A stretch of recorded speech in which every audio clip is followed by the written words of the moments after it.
se cumple el centenario del fin de la hiperinflación en la República de Weimar, que se extendió de 1921 a 1923.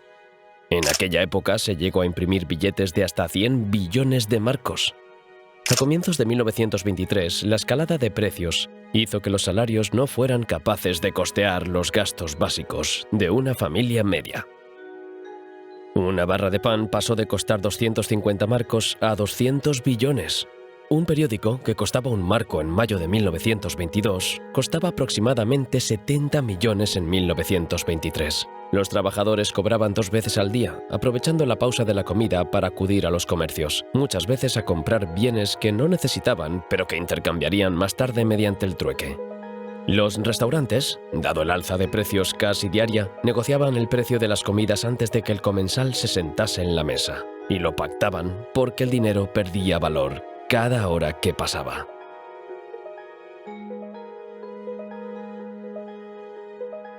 La República de Weimar no paraba de imprimir dinero. Se imprimían en máquinas rotativas con papel continuo. No importaban las falsificaciones, porque aquel papel no servía para nada.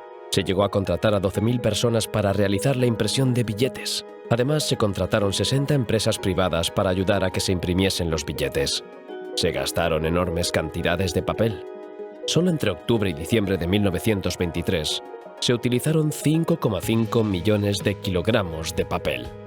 El 30 de agosto de 1923, un dólar estadounidense equivalía a 10 millones de marcos. El billete de un tranvía, el 1 de agosto costaba 8.000 marcos, el 9 de agosto valía 15.000 marcos. El 14 de agosto ya costaba 100.000. El 9 de septiembre se necesitaban 500.000 marcos y el 20 de septiembre el mismo billete valía 4 millones de marcos. Todo esto cambió a finales de 1923 con la circulación por orden del canciller Gustav Stresemann del Rentenmark.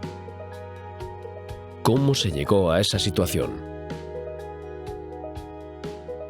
Como consecuencia del final de la Primera Guerra Mundial, la deuda y las necesidades básicas, la República de Weimar empezó a imprimir lo que se conoce como Papiermark. Aquel dinero no tenía oro que lo respaldara ni se podía convertir en oro. Es decir, carecía de valor porque no tenía detrás su equivalencia en oro. Alemania fabricó más papel moneda que oro conservaba en el Deutsche Bundesbank. De esta manera, la República de Weimar rompió con el esquema patrón oro.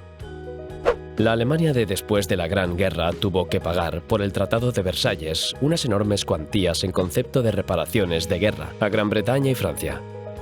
Esto suponía un gasto de miles de millones de marcos. A esto hay que añadir la imposibilidad de pagarlo a plazos y la herencia del gobierno imperial con una moneda depreciada. Tampoco tenían reservas de oro y las administraciones públicas alemanas eran inmensamente deficitarias. Todo ello hizo que el Papiermark se depreciara cada hora que pasaba. A principios de 1921, el cambio de marco por dólar se situaba en 60 a 1. Las cosas cambiaron en mayo de ese año. En aquella fecha, Londres le envió un ultimátum a Alemania. Demandó el pago de 2 billones de marcos de oro anuales. Esto equivalía al 26% de las exportaciones alemanas. En agosto de 1921 se hizo la primera entrega de la deuda. Eso provocó una devaluación del marco. Si en marzo el cambio era 60 a 1, en noviembre pasó a ser 330 a 1. En total, Alemania debía pagar 132 billones de marcos de oro. Ni por casualidad tenía esta reserva de oro en el Deutsche Bundesbank. Se estaban hundiendo en un caos económico y monetario.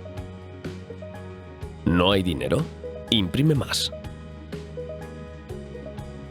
Como solución a todo aquello, se decidió imprimir papel moneda sin el apoyo del esquema patrón oro. Todo fue relativamente bien hasta comienzos de 1922. El mercado financiero internacional se dio cuenta de que el marco alemán se devaluaba como consecuencia de no seguir el patrón oro. Por eso Francia, Bélgica y la Gran Bretaña solicitaron que el pago se les hiciera en madera, carbón y trigo, que sí tenía un valor de mercado. Como no se llegó a un acuerdo favorable con Francia, Gran Bretaña y Estados Unidos para la compensación económica de las reparaciones de guerra, Alemania entró en hiperinflación, lo cual significó que el coste de la vida pasó de 41 marcos a 82 millones. Miles de alemanes se arruinaron al haber invertido en bonos. El dinero depositario en los bancos no tenía valor. Los salarios eran insuficientes al ser cada vez más caro comprar productos básicos. Solo se salvaron aquellos que tenían bienes tangibles como joyas o inmuebles. Teniendo en cuenta la situación que se estaba viviendo, se emitieron el llamado Notgeld o dinero de emergencia. Este lo emitieron los ayuntamientos pequeños, cajas de ahorro y empresas. Era dinero local que servía a aquellos vecinos, clientes y empleados para poder comprar madera, carne, trigo o centeno. Era una salida a la emergencia social. Sin embargo, el marco cada día seguía valiendo menos. Por si todo esto fuera poco, en enero de 1923 Francia y Bélgica ocuparon la región alemana de El Ruhr para asegurarse el carbón, hierro, acero y madera como pago de las reparaciones de guerra. Pero esto no gustó a los trabajadores locales, con lo que se pusieron en huelga. Para aliviar la situación al gobierno alemán no se le ocurrió otra cosa que emitir más papel moneda. Con él pagaron el salario de los trabajadores del Ruhr. La solución del problema fue el Rentenmark. El economista del Deutsche Bundesbank, Hjalmar Schacht, llegó a una solución. Como no tenía oro para poder imprimir bajo el patrón oro, decidió realizar una hipoteca sobre las tierras y bienes industriales alemanes. Esto suponía que el dinero volviera a tener valor. Se imprimieron 3,2 millones de Rentenmark respaldados con activos reales. Así, para comienzos de 1924, el tipo de cambio del Rentenmark no era de millones, sino tan solo $4,2, pasando la hiperinflación a ser una pesadilla del pasado. Las peores consecuencias. En este caótico contexto, en donde el gobierno republicano intentaba volver a la normalidad, un político hasta el momento poco conocido llamado Adolf Hitler prometió estabilizar los precios y acabar con el desempleo, lo cual atrajo a un amplio porcentaje de la población.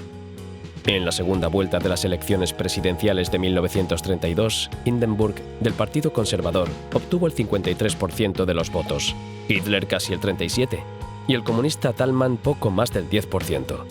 Un año después, en 1933, el presidente Hindenburg nombraría canciller a Hitler. Posteriormente, en marzo, tras el incendio del Reichstag, en febrero, el propio Hitler ganó las elecciones parlamentarias con un rotundo 44%. La dictadura nacionalsocialista estaba empezando. Finalmente, la muerte de Hindenburg, por aquel entonces en el cargo de presidente, la que posibilitó que Hitler le sustituyera en la presidencia, autoproclamándose Führer el 2 de agosto de 1934. La República de Weimar acababa de desaparecer, en gran medida, por culpa de la inflación. Antes de terminar, me gustaría informarte de que XTB, uno de los mayores y más reputados brokers del planeta, están ofreciendo cursos de calidad para aprender a invertir con expertos de la talla de Pablo Gil, así como una cuenta demo con dinero ficticio para dar tus primeros pasos en el mercado, sin arriesgar tu propio dinero. Todo esto de manera completamente gratuita. Tan solo tienes que registrarte en el enlace que te dejo en la descripción. Si te ha gustado el vídeo y quieres ver más como este, puedes suscribirte a Coste de Oportunidad.